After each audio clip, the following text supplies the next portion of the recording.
the Truth, Money, and Freedom podcast. Welcome to Truth, Money, and Freedom. Today is Wednesday, the 21st of October, 2020. I think there's 13 days to go to the election, gang. I just can't wait. I'm so excited.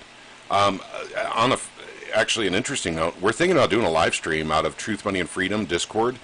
That would be election night. And we think it'll be more like a Mystery Science Theater 3000 thing. Not a whole lot of us take this real seriously. I know we should, but it may offend people that we don't. But it's just, one clown or the other clown kind of a deal. So at any rate, I'm just making that announcement right now. We're going to try and get that done. And also, it's really warmed up here in the Ozarks. A bunch of flies got in my house, and I let the dogs out.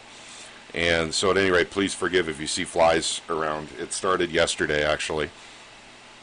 So we've gone from cold to hot again.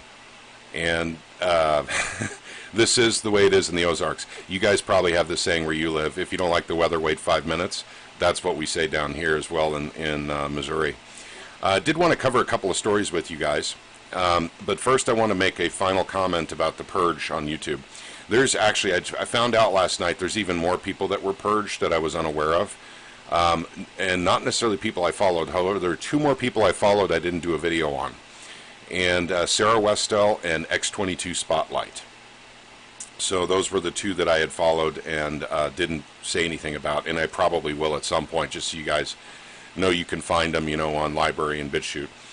But I just wanted to say, and this is actually kind of important, we should have expected this. This is not a new thing.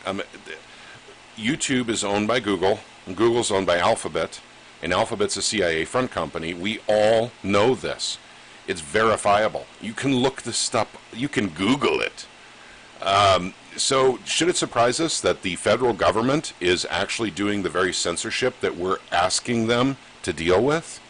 Should we be surprised by this? Absolutely not. In this topsy-turvy world, where nothing makes sense anymore, and what's wrong is right and what's right is wrong, we should be expecting this kind of stuff to happen. So, as I said before, I'm staying on YouTube as long as they will let me stay. And basically, the YouTube and, the BitChute and Library accounts are the ones I'm concentrating on. I will still release videos on YouTube as long as I can, though. Okay, now to what we're going to talk about. Why gold? Now, I'm not going to read any of the articles to you. I just want to talk to you a little bit about this. This article was very specific, and it talks about some things that I've been talking about for a very long time, excepting for this one added a component that I fail to mention a lot of the time, even though I know it. So who lies to us about gold and its value? The government lies to us about gold and its value. The banking sector lies to us about gold and its value. And the mainstream media lies to us about gold and its value. The one I keep forgetting to mention is academia, or the schooling system, the public school system, even colleges, economics.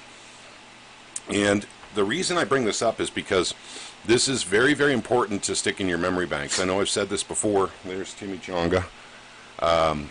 And the reason I've said this is because we have to understand they are hoarding gold. The whole time that they've been telling us not to get it, they've been getting it. But it's not just, government, banks, and media that have been literally telling people not to do it. It's worthless. It's valueless. You will be wasting your money. Invest in stocks. Invest in bonds. Invest in real estate. Where the bubbles are, right?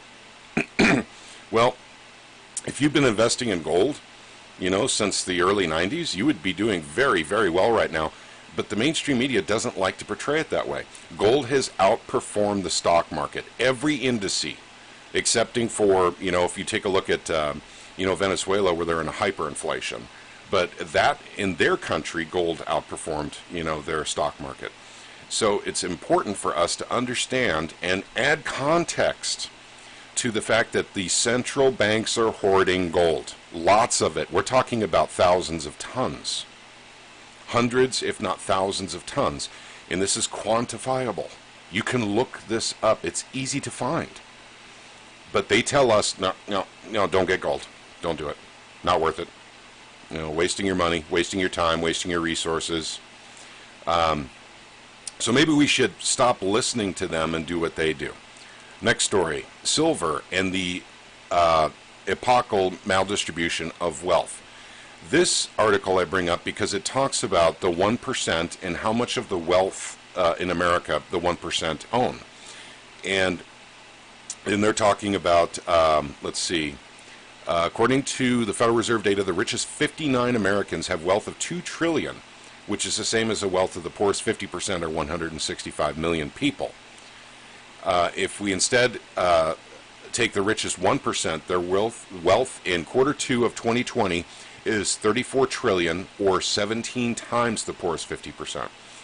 Now, the number that I would like to see is the 70% ratio.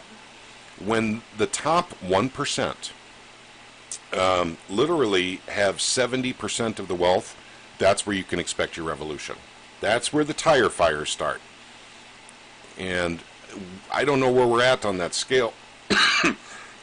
Pardon me, but I think we're really, really close. So we need to keep our eye on this. And hey there, Timmy. My dog is bugging me. I think he wants to go outside again. It's all these flies keep getting in. Hang in there, Timmy. Hang in there, Timmy Chonga. I should put him up on camera. See if he'll let me pick him up. He does not like to be picked up. Timmy Chonga. Timmy.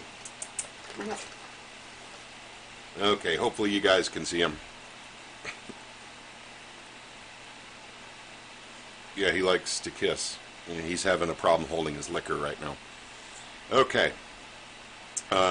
This is, by the way, the real Timmy Chonga. This is who I named my accounts after. He's my little dog. And I don't know what kind of dog he is. I know he's got dachshund. Hey there, Timmy. Want to say something? We could be like the Timmy Chonga and Timmy Chonga show. Kind of like Jeff Berwick with Lucy.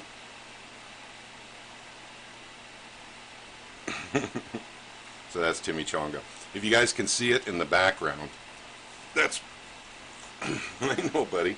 That's my miner that's on the table back there. My cryptocurrency miner. Okay, so revolution, 70%, da-dee-da-dee-da. Okay. Right there, Timmy. I love you too, sir. Yes, I do. I wanted to bring this up. Hopefully my ugly mug is not covering up where the silver to gold ratio is right now. 4,227. It's suddenly jumped up in the last 2 days because it was like down to $3,700. Now it's $4,227. And gold is $3,288 on the debt clock, using the same metrics that they did in 1913 when the Federal Reserve came into power, when they actually started the Federal Reserve. So something to keep in mind. And I'm coming... I love you too, Timmy. Oh, you got your hand down my shirt again. There you go, buddy. So, there you go. All right, there's Timmy. Okay, silver. Silver's currently at 25.15. I'm going to try and come to the end of this. 25.14. If you guys can see that right now, if my picture's not covering it up. $25.14. This is spot silver. This is paper price. And golden statement, once again, I'm not promoting any one silver or gold dealer. What I am doing is just showing you pricing, real world pricing. And right now they do have a sale for $27.43 per ounce of silver buffaloes. So it is, shoot, what is that? Nearly $2.50 over spot. It's like $2.30 over spot. So I want you guys to think about this because this is what I really wanted to get to on this video. What I'd like to say is I want you guys to consider giving silver as Christmas gifts. If you do that sort of thing. I'm a Christian and I do not do Christmas. I am a Christian, I promise you. But I'm not into the materialism that is reflected with Christmas, current day, modern times. I won't do it. So this is what I recommend. This is, once again, a recommendation. I'm not telling you what to do. I would recommend that people consider purchasing their silver sooner than later, because I have a sneaking suspicion by the time between Thanksgiving and Christmas, I think there's probably going to be some more stimulus of some sort. And remember now, the government has no problem stimulating the economy for Boeing, for Caterpillar, for McDonnell Douglas, for hotels and stuff like that. But when it comes to stimulating, the actual budget of mom and pop in Main Street America, they just can't seem to agree on that. Nothing ever gets done. We can't do that. They're worried about hyperinflating the economy if they do that, because these businesses bought stocks last time. Now they're probably buying stocks again, once again keeping the stock market afloat. Oh, let's take a quick look at the stock market here, just for the record. Let's see where it's at. Let's see how she's doing. Okay, kind of a mix. We have some red and some green. I wonder why. Oh, investors shouldn't count on another big stimulus package. Don't worry, investors. It's coming. Don't worry. There is another stimulus package on the way. Guys, they're out of ammo. All they can do now is print money. There is going to be nothing but stimulus. That's why we keep talking about inflation, big inflation, and hyperinflation. This is the way it ends. It's mathematically certain. So, okay, I got to wrap it up here. I got to get Timmy outside again, and I've got to go to work, and I need to get this uploaded somehow. So, main message today: consider giving silver and gold as gifts for Christmas if you do that sort of thing.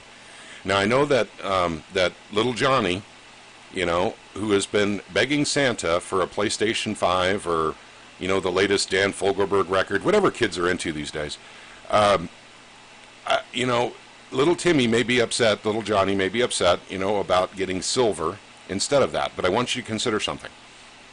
If you give little Johnny silver, and little Johnny doesn't have access to go to the pawn store, you will be encouraging little Johnny to save money, real money, for the first time, because we don't do that in our culture anymore, because it is not worth it. If you're saving currency, you're a big loser, and that's just a fact. I'm sorry, gang, it's a fact. And the federal government and the Federal Reserve made it so. They did it together. They're colluding. You guys want to talk about a conspiracy? There's your conspiracy. They made currency worthless. It's not worth saving anymore. Look at those interest rates. If you save in gold and silver, you'll do quite well. So consider that for little Johnny and little Sally. And, little Sally asks for a hula hoop. Of course, get her a hula hoop, but also give her some silver. It's just like, little Johnny, he wants the latest Rock'em Sock'em, turbo, I don't even know what kids buy these days. Cabbage Patch Kids, I don't know. Guys, I'm sorry, that's a realm I'm not really in. I have grandkids, but believe me, they get, like laptop computers and silver. By the way, I have practiced what I'm preaching. Silver goes to my grandkids for gifts. So it is something that happens on a regular basis in our household. I practice what I preach. Guys, consider doing the same thing, and I would probably... Once again, I can't tell you the price of silver is going up with any certainty. I just suspect there's going to be more stimulus before Christmas. So therefore, the price of silver should be going up. And the same is true of gold. So if you want to buy a half ounce of gold for little Johnny, as opposed to, 20, 40, 60, 30, 60, something, ounces of silver, go for that as well. Anything you can do. Platinum. I think platinum is incredibly undervalued right now, and I think that that's probably going to be a big play in the future, and I think that's something that I will be reporting on when it happens. But guys, for Christmas, let's do precious metals. Let's teach our kids and our grandkids how to save again. Let's teach them the value of saving real money. This is something they haven't seen in their lifetimes, gang, because interest rates have been zero virtually, since 2008. Even if they are, 20 years old, they were 8 the last time that you actually made, or 7, 8, 9, since the last time you could actually earn money in a savings account. So once again, you are losing if you save currency. You are losing. It is a losing battle. Inflation is killing your savings, destroying your wealth. That's not true with gold and silver, though. Okay, gang, I'm going to wrap it up here. You all have a wonderful, wonderful day, and may God bless each and every one of you.